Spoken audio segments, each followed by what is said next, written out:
Hola a todos! Ito nga pala yung mini vlog natin dito sa last 3 days natin sa Manila.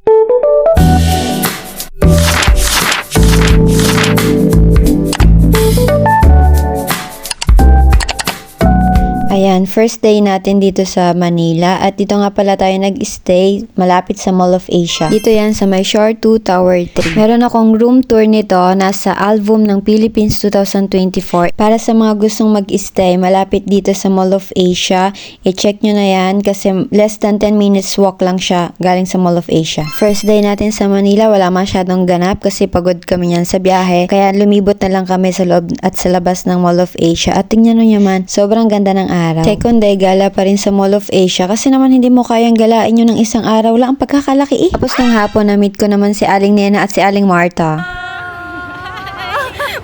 Welcome to Manila.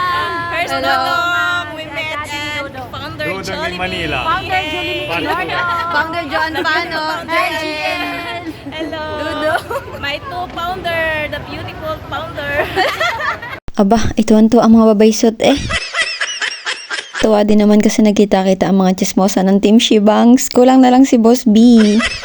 Tapos nung gabi, naglakad-lakad kami dito sa may Bayside. Tapos bigla kami nagtaka, sabi namin, bakit ang pagkakadami ng tao dito sa may Bayside? Anong meron? Ano ba guys, kami lang to, mga chismosa ng buhay nyo. Kalma lang ha, kami lang to. Hindi ko naman alam, may pa-fireworks pala si Mayor.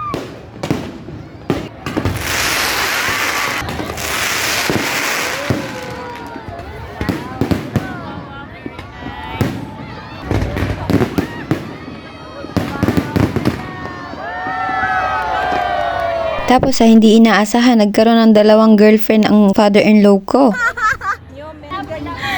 Hala. Dong. Boyfriend ni Jo.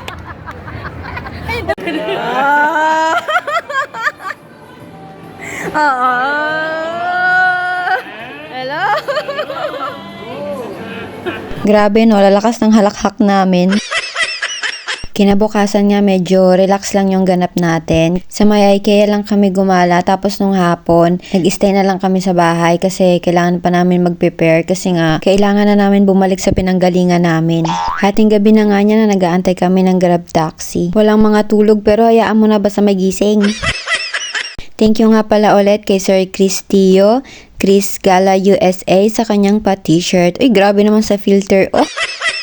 Thank you for watching. Adios!